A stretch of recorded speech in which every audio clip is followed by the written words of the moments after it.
Thank you so much, Sandra. It's a pleasure to be here. And as Sandra said, my name is Marcus, and I am the English Language Training Coordinator from ETS Global, which is the company that makes the TOEFL exam, among other, the TOEFL test, among other tests, the TOEIC tests and the GRE tests as well. So today we're going to look a little bit at the TOEFL iBT and why we believe it's the right test for you, and clear up, hopefully, some common misconceptions. Okay, so first, since it's a test, we're going to start off with a little test here. We're going to test you and see whether you think these statements are true or false. So the first one, true or false? The TOEFL iBT test is only useful if you want to study in the USA. What do you think, true or false? You can type it in the chat if you like.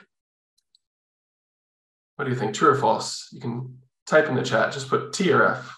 What do you think?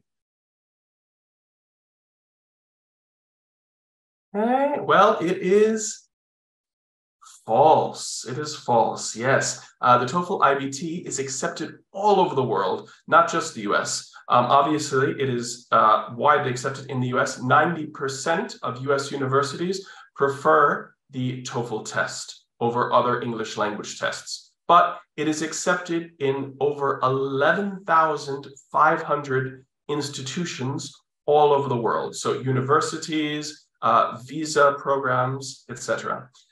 It is also accepted at 100% of UK universities, and as well as in Australia and New Zealand, 100% of universities in Australia and New Zealand. And it is widely accepted in other countries, of course, Canada, but also throughout Asia and Europe as well. It is the preferred test in France and Germany as well. Okay, so our next true or false. True or false, it's necessary to memorize specific vocabulary or expressions to score high in the reading section.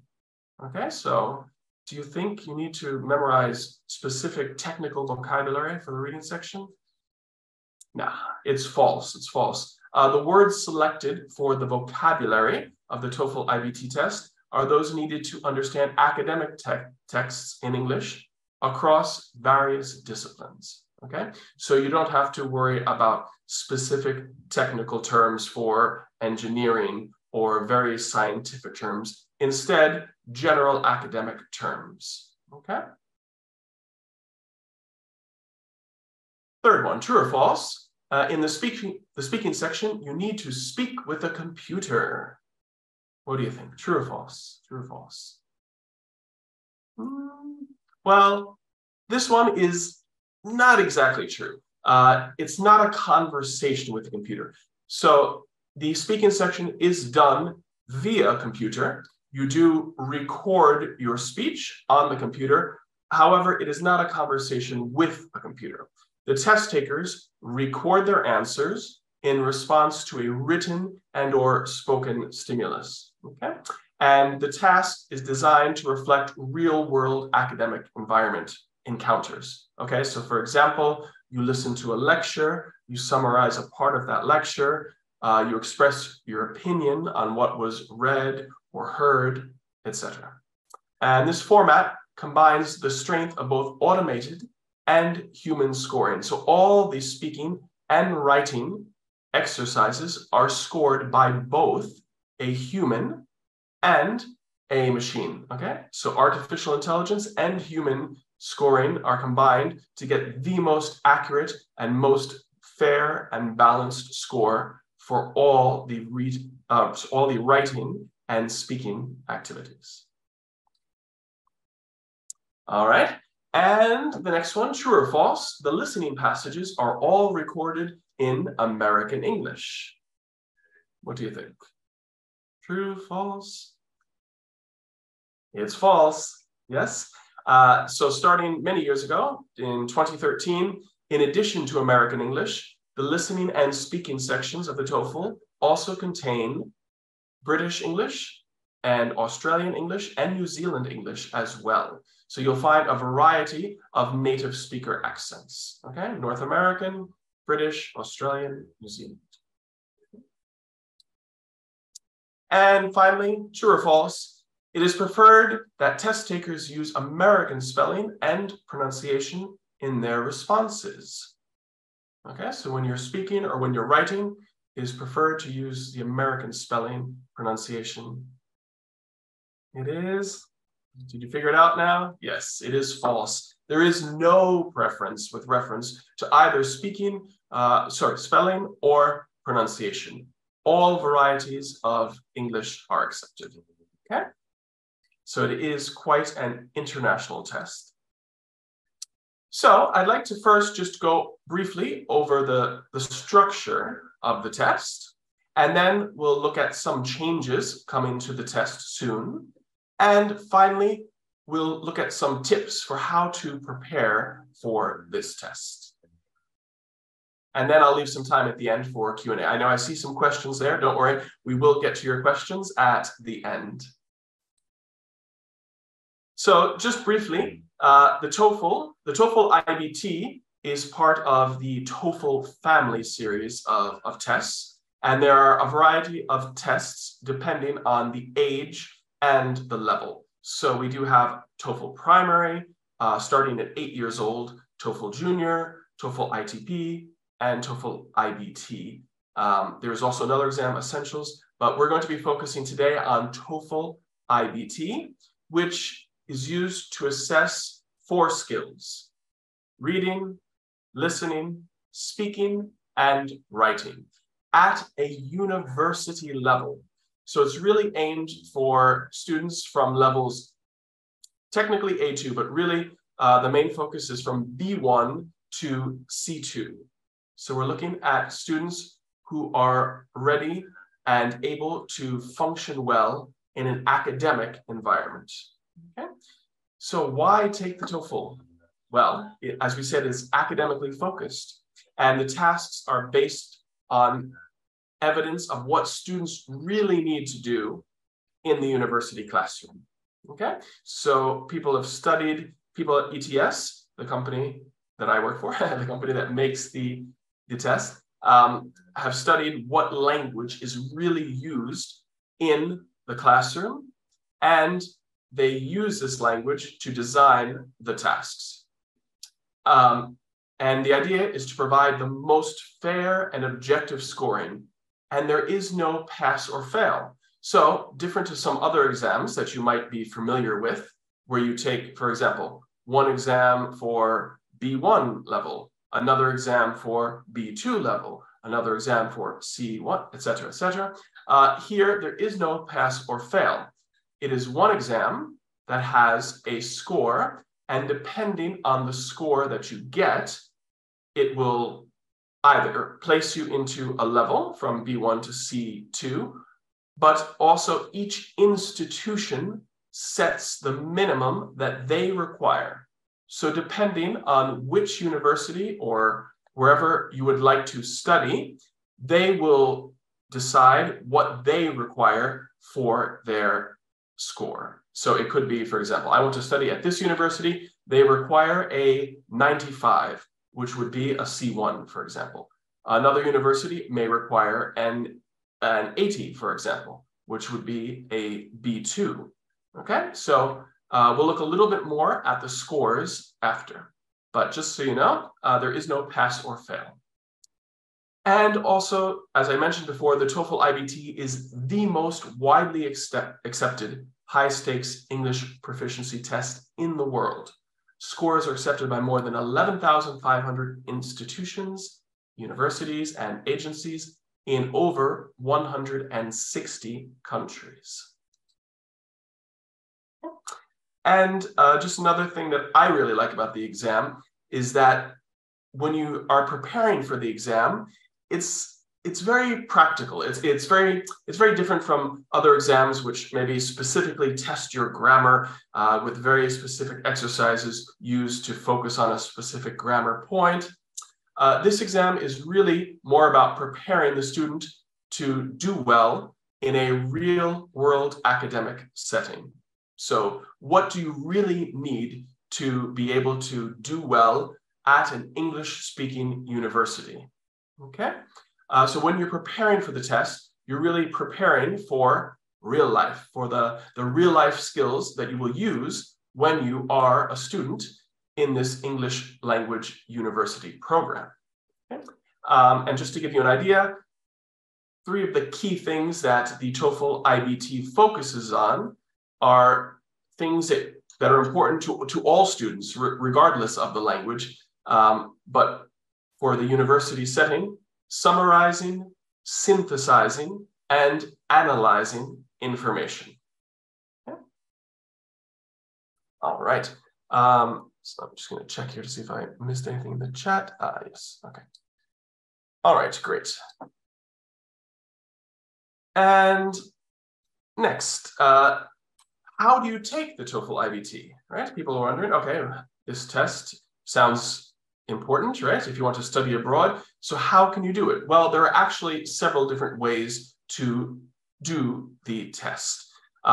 The traditional way is in a test center. Okay, so the TOEFL iBT test is done on a computer in a designated test center. Here in Spain, we have roughly 40 active test centers at the moment in most parts of the country. Here in Madrid, where I am based, we have 5 currently. And throughout the country, we do have a number of other test centers. And tests are ongoing every month. There are several, at least 4, depending on the city, the region. There should be at least 4 test dates, if not more, in a test center per month.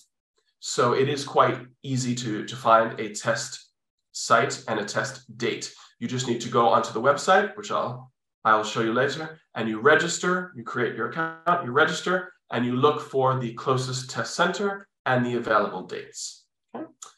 The other way that you can do the test, which has come about since the pandemic, since COVID. Everybody knows a lot of things changed during COVID. And one of them was the evolution of the home edition. So it is possible to do the test in your own home. You can do the test. It is exactly the same test, exactly the same material, exactly the same structure. The only difference is that you do it at home, obviously with a proctor or an invigilator who is watching the test taker during the whole test session. So you need to have a number of technical requirements. You need 2 cameras, a camera on your computer, and then also another camera on a mobile phone, for example, in the background. And you have to arrange a test security check with the proctor, the invigilator, and et cetera, et cetera. But it is quite easy to set up. And it is, again, a very comfortable option in order to do the test from anywhere, basically, anywhere in the world. There is also a paper edition of the test. However, this edition is not available in Spain currently. However, if you were to do the exam in Colombia, India, Mexico, or the United States, it is also possible to do part of the exam on paper. Okay, the speaking is still done on the computer, but the rest of the exam is done on paper. Okay.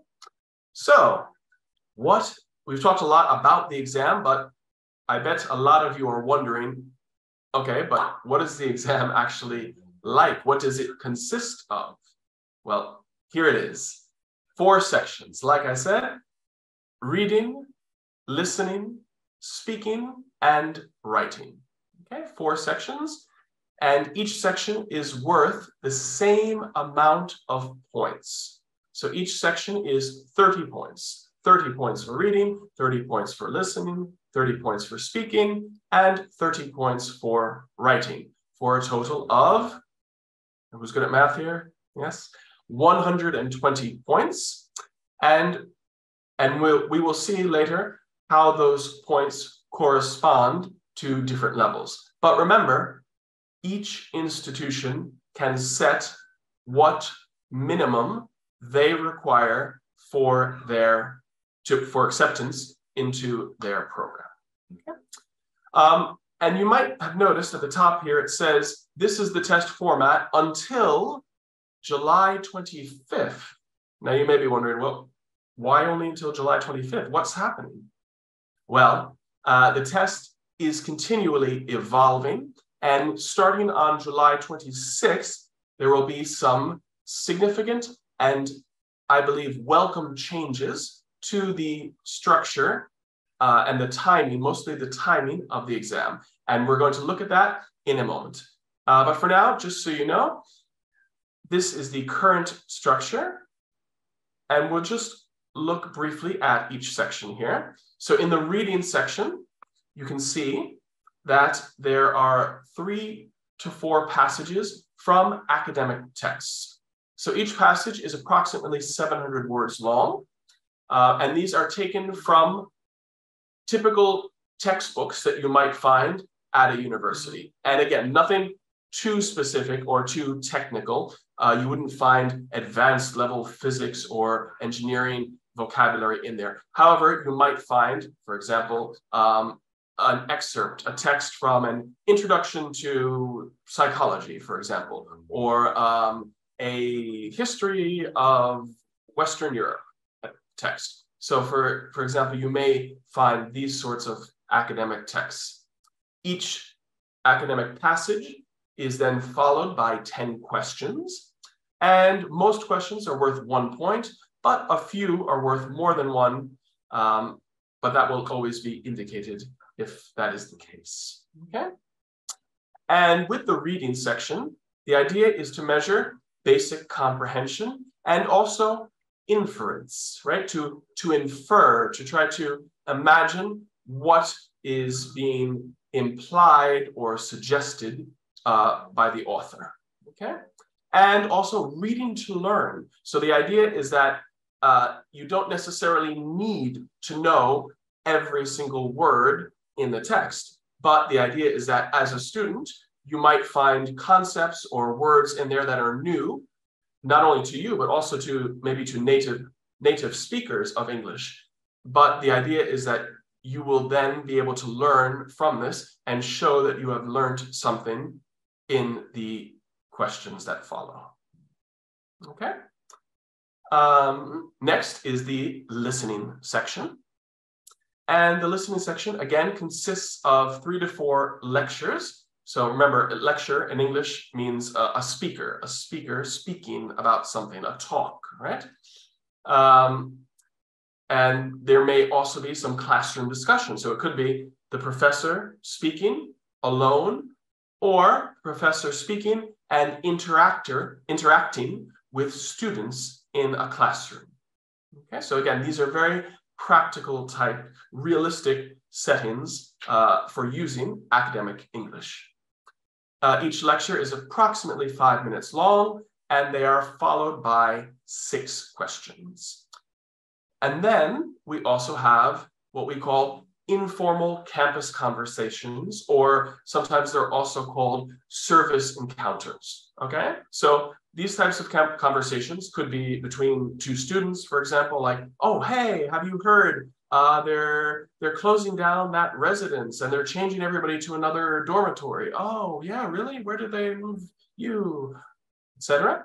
Or it could be what we call service encounter. So for example, a student goes to the registrar's office, right? Or they go to their academic advisor, or they go to the library, you know, to look for information. So these types of typical encounters that you might find in a real life campus setting, okay? And each of these conversations is then followed by 5 questions. Again, all questions are worth 1 point. And very importantly, students can take notes. And this is a very important point for the whole test, not only the listening section.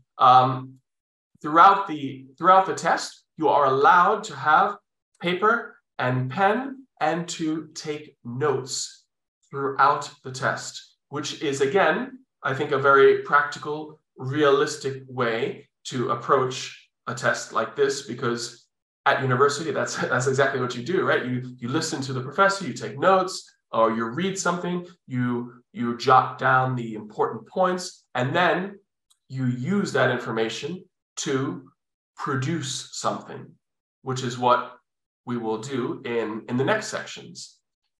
In the speaking section, for example, the speaking section is composed of one independent task about a familiar topic, and the response is based on personal experience. So, for example, one question would be like, do you think it's better to live in a dormitory, in a student residence, or in an apartment, or at home with your family, for example? And then you would have to respond based on your personal opinion and experience, and to be able to support your argument with specific information, examples. And then there are also 3 integrated tasks. Now, what do we mean by integrated? Well, as you can imagine, to be integrated means that it's not just speaking, right? Remember, we said it's not just speaking to the computer, right? It's the idea is to try to reproduce a real world scenario. And in this scenario, you will actually read and listen. You'll read and listen, and then you will have to produce speech based on what you read and what you heard, okay? And one of them will be just listening and speaking. So you'll listen to something, maybe you'll listen to a teacher giving a lecture, and then you'll have to respond to it, okay?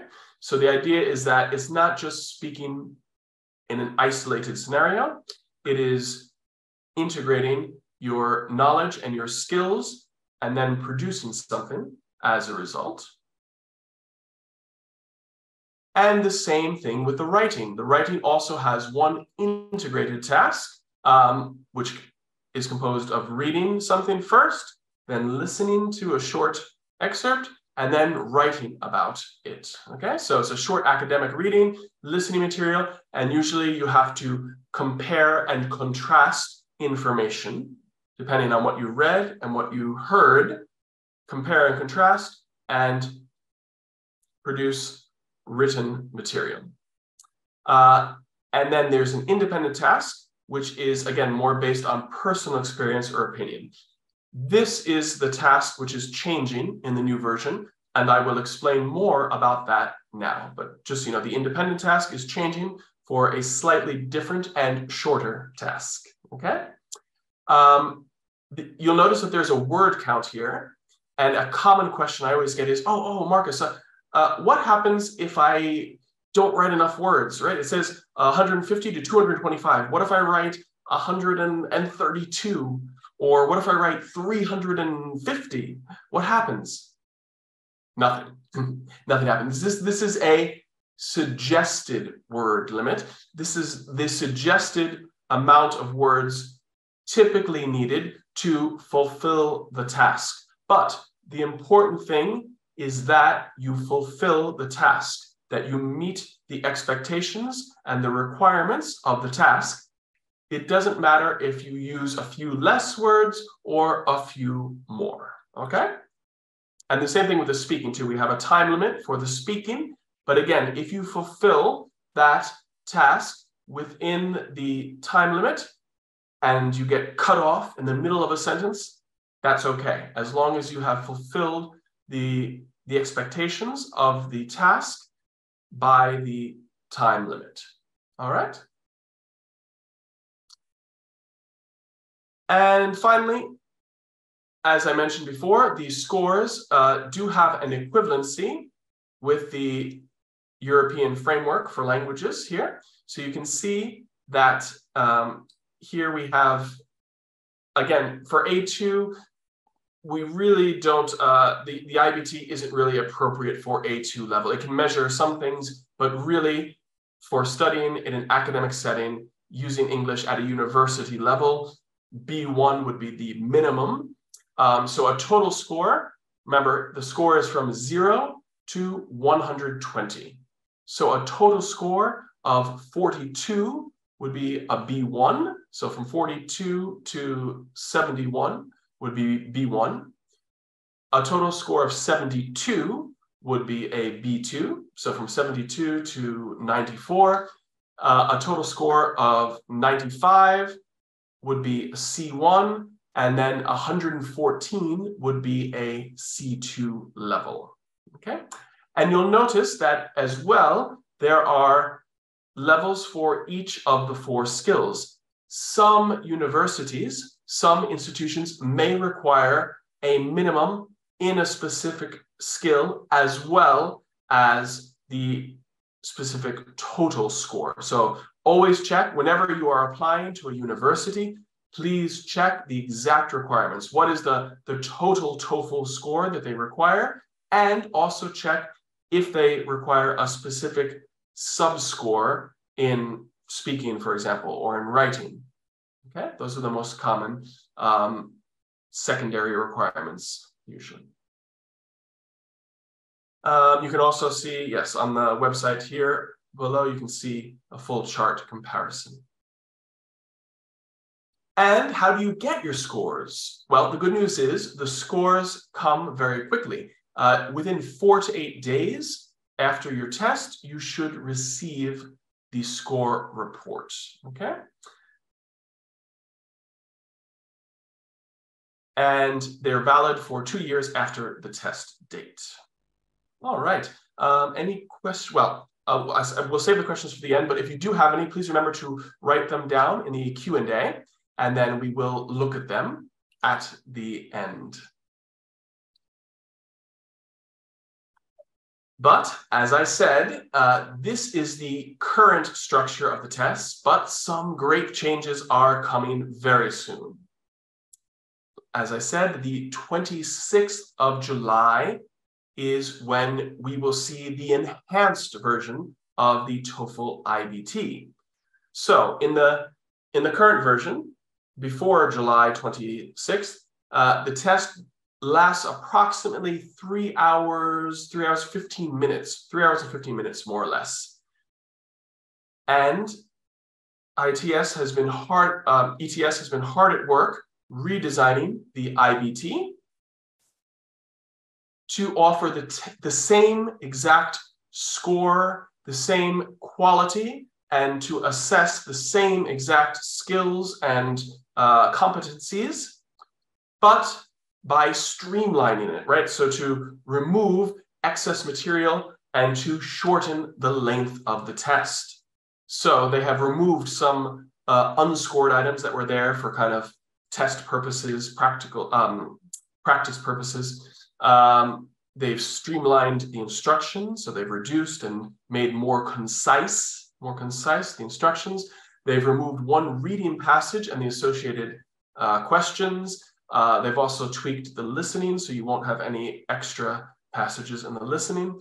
And they're replacing the independent writing task with the Write for an Academic Discussion task, which I will talk about now. So again, these are effective starting July 26th. So these enhancements are going to put the TOEFL iBT test at just under 2 hours. So again, same test, same for the test center version and the home edition. Both tests will now be 1 hour and 56 minutes. And you can see the breakdown of the test here.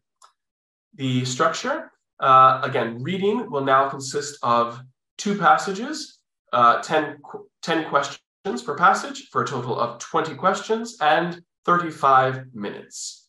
Reading will consist of 28 questions for a total of 36 minutes. Speaking will be basically the same. They've just made the instructions a bit more concise. So speaking will stay the same at 16 minutes.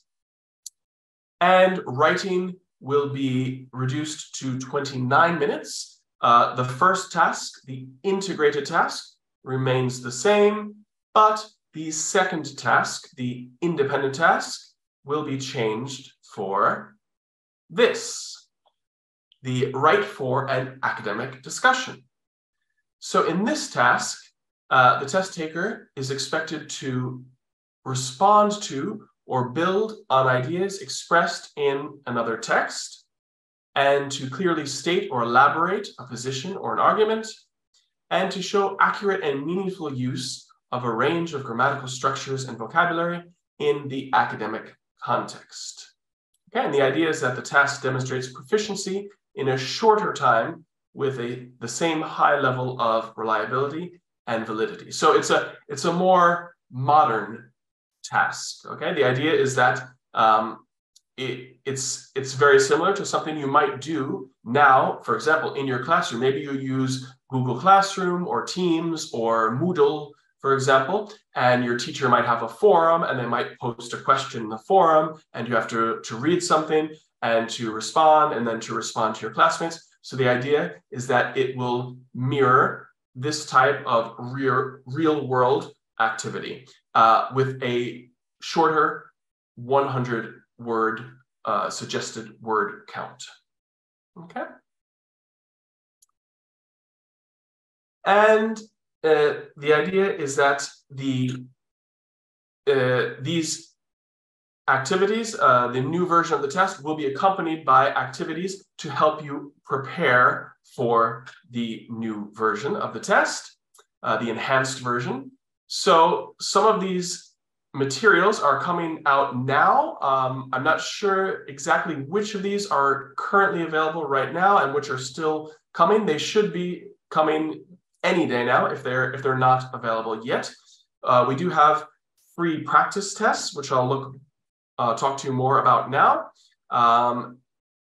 There's free practice tests online and free practice sets that you can actually buy.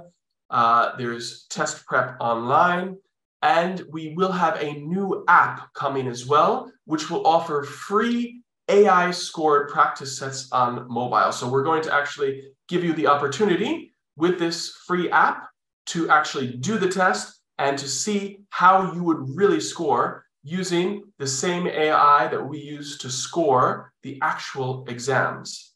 Okay? And more materials will be added as well. All right, so I know I've given you a lot of information. You probably have a lot of questions, and we will get to those in just a couple of minutes. But just to finish off here, I just wanted to look at the preparation, just to give you a way to guide you in the right direction for how you can start to prepare for the TOEFL iBT test.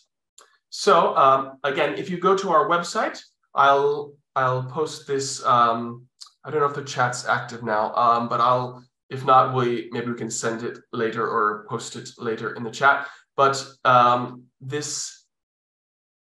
basically, if you go to the ETS website, ets.org or etsglobal.org, you can see under the TOEFL section a wide range of material to help you prepare.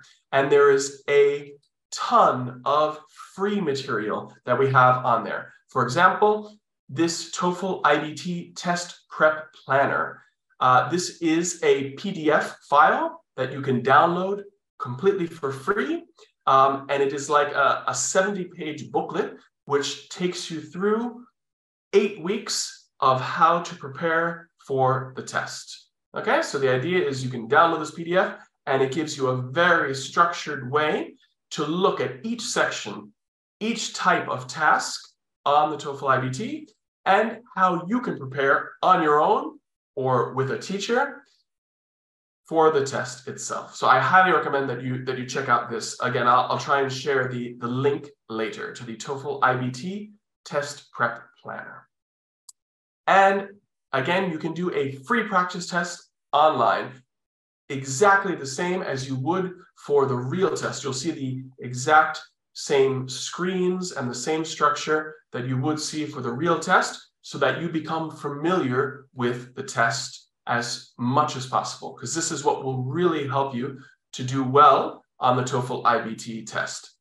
The TOEFL iBT test is a test that really, it's important to be familiar with the structure. Even if you are a native speaker of English, it can still be a bit tricky if you don't know the structure and what you're expected to do in each task. So it's really important to really know what is expected for what is expected of the test taker and what they're supposed to do for each specific task.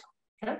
And there's also a free course, the TOEFL iBT MOOC. It's a massive open online course that you can sign up for and you can do as well.